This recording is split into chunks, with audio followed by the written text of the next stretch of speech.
Hi, everybody. I wanted to talk a little bit about the Kinks. Always been one of my favorite bands. I'm also going to show some of my Kinks vinyl here. Hope you'll consider watching.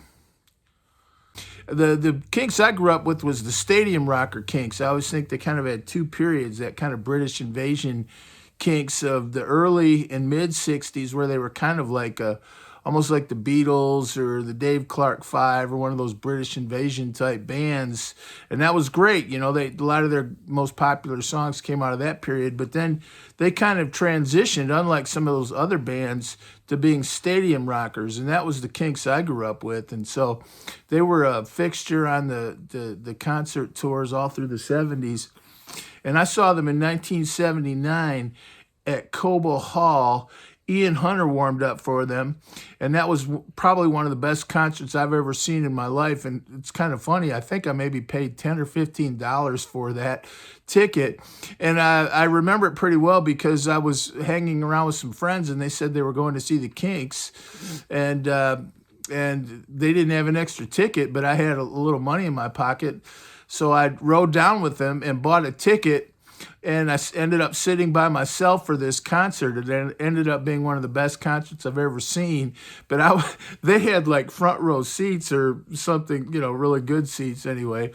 And I was literally in the very back of Cobo Hall, which was a great place to see concerts back then. I don't think they have concerts there anymore in Detroit. But I mean, I was literally, I might have even had my back right up against the wall, but I was right up in the nosebleed sections, right at the very back of Cobo Hall. But it was still one of the best concerts I ever saw. And Ian Hunter, I'll just say a little bit about him. He was great, but it was still kind of the aftermath of Mott the Hoople. And for years I've said Mick Ralphs was there because I know Mick Ralphs toured with them some in that period, but I just Googled it. And apparently it was Mick Ronson that was at that concert, according to the internet. So how lucky I am. I saw Mick Ronson, and I only just found that out today, that I saw Mick Ronson in 1979 with Ian Hunter. But anyway, the Kinks came out, and they just did a great, great concert. And I just remember several things about that show. It was so great. I remember when they did All Day and All the Night. And all day. And when he goes, the only time I feel, it was just that good old two guitar rock and roll with those kind of background vocals. It was just terrific. And that was the low budget tour. Now, I saw them about a year later, and John Cougar Mellencamp opened for them. I was never a huge John Cougar fan. I guess he was always a little commercial for my taste.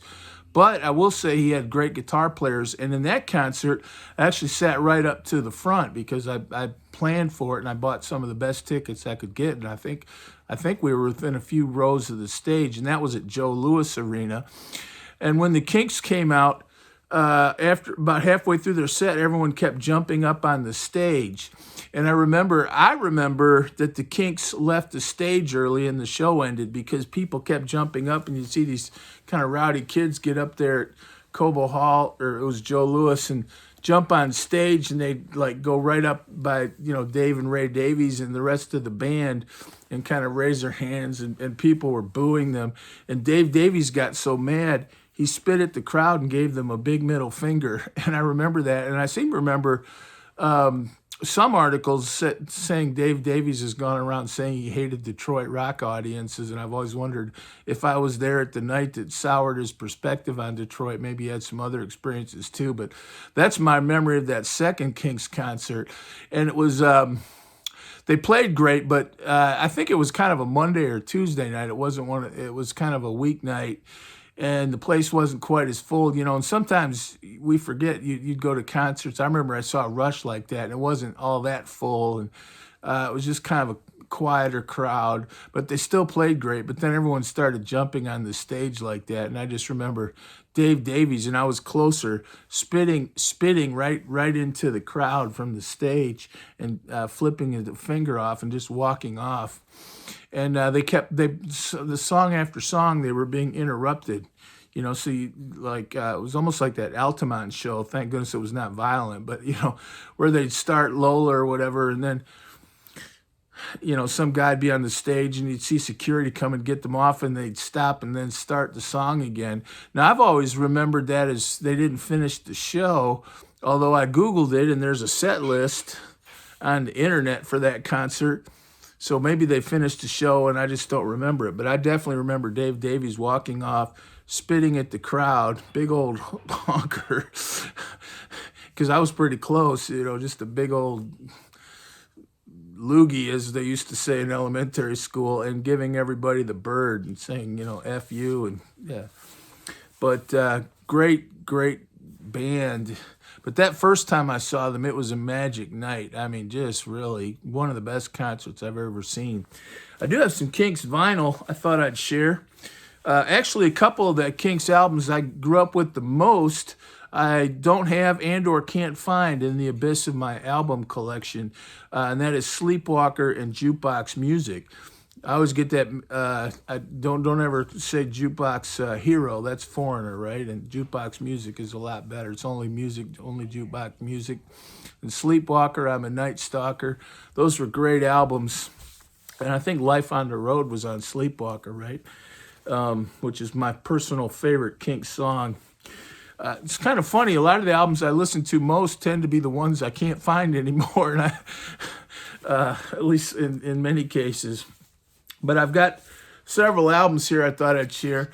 This is a kind of interesting one. This is Historia della Musica Rock, which I think is an Italian record. I wouldn't call it an import record because an import record was always kind of cool, and this was more like a budget record. I think this is, but I actually think this is the version of Schoolboys in Disgrace that was sold in Italy. And I don't remember, it's not, like I said, it's not one of those import records like you used to get where they were kind of cool. It was, I bought it and it was in the budget bin. And I just bought it, and there used to be a lot of albums like this. It was almost like those K-Tel records they used to sell where you get all those records. But this, I think, was the an Italian release. But Schoolboys in Disgrace was a super duper good album. I'd never owned that album per se other than this. And I bought this when I was in my 20s and I wasn't sitting around listening to as much music. But, Schoolboys, I'm in Disgrace, or Headmaster, Don't Make Me Pull My Trousers Down. I remember that one. But the song I like on here that was on this album and was on Schoolboys in Disgrace is actually one of the earliest Kinks songs I ever remember hearing, and it's No More Looking Back. It's on this album, No More Looking Back. And I actually remember that pretty well because I heard that in the car with my parents when we were going to my grandma's house. Sometimes if I bothered my dad enough, he'd put on the music for me. I was like in 6th or 7th grade or something, and my sister and I, and they were always either not wanting any radio on at all or, adult discussions of some kind, or, WJR with J.P. McCarthy, where they would play, Frank Sinatra and things like that back then. But I remember listening in the car and hearing that song, No More Looking Back. And it's kind of funny. It's hard to imagine that now, but I was just realizing how for years I would listen for that song on the radio. I didn't know that much. I didn't know anything about the Kinks. And of course you couldn't, and I was too much of a kid to really rush out and buy the album, and I really didn't know anything about them. But I would always listen to that song on the radio, and of course it wasn't played all that much. That was an AM song though. And years later, I finally, learned more about the Kinks. It's just a terrific song. This is the Kinks Low Budget. Now, I bought this one back in the day, and I saw the Low Budget tour. This has got some good ones. Gallon of Gas. Boy, they wouldn't put that on the radio today. It's got illegal substances reference galore and some fairly hard ones. And it was a mainstream song. Superman, I Wish I Could Fly Like Superman. In fact, I'm pretty sure when I saw them in that concert, I seem to remember someone like Superman coming on the stage, or anyway, some kind of allusion to Superman going along with the song. And I remember when he sang Low Budget, Ray Davies was up there and he said, "See my pants," or whatever, they're low budget. And he was kind of, a fashion plate, you know, when he was kind of waving around. This is Celluloid Heroes. Now, this is another album I listened to a lot. It's got some really good ones on it. One of the Survivors, Dion and the Belmont, Johnny and the Hurricanes. So that was a great song. I was in a band for a while. And we tried to learn that. It was a little too much of an album track to play a lot, but it's a great song. Alcohol. But the really good one is Celluloid Heroes. And I remember they did that the night I saw them, you know. So to watch out for, you can see all the stars as you walk down Hollywood Boulevard, some that you recognize, some that you've never even heard of. Great song. State of Confusion. I've got this. I don't really remember, I can't read, Come Dancing. This is an early 80s album. And, you know, I think that was kind of the MTV era. And I'd kind of quit listening to music, and some of the bands were kind of transitioned, but I remember that Come Dancing was a really nice song.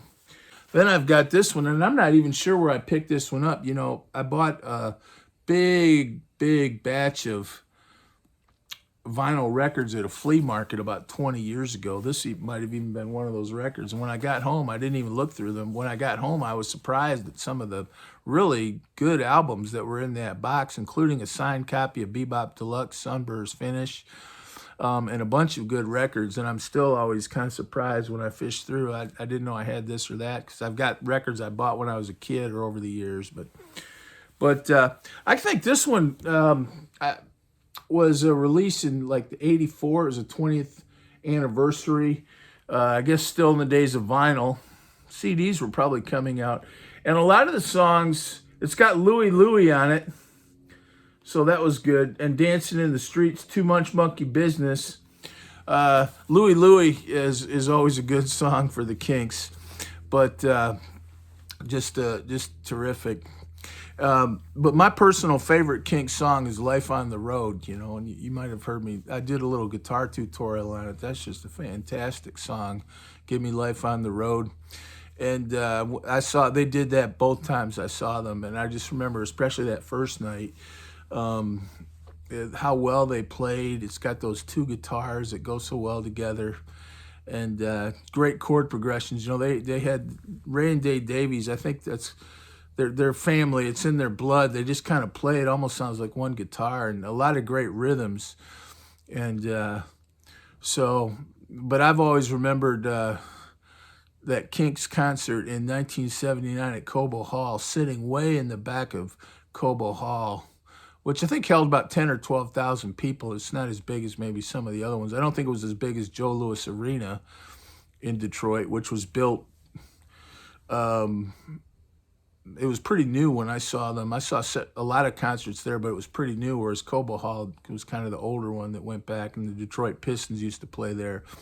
But I was way in the back, but I still remember many moments from that show. And it was just kind of one of those magic nights, really. And Ian Hunter was also great, with apparently Mick Ronson. So, all these years, I thought it was Mick Ralphs I'd seen. And according to the internet, it was Mick Ronson. Wow, from the David Bowie, Ziggy Stardust and the Spiders from Mars band, you know. So that's great. I didn't know, but that fits too. That kind of glam rock, that real effective kind of atmospheric guitar. Not a lot of slashing and but just really good guitar. But I kind of wanted to share those thoughts. I just think the Kinks are a fantastic band, and can't say enough good things about them. And I love that two guitar combination, and they're one of the best. You know, just two guitars. They always had good piano, and their band was good. But really, the heart of that band was those two brothers that played guitar so well together. And Ray Davies was kind of the rhythm man, but his rhythm was always really spot on, and he wrote a lot of kind of creative riffs. And so, hats off to really one of the great bands of rock music history, no doubt. And I'm not saying that lightly. They were terrific. Thanks. God bless.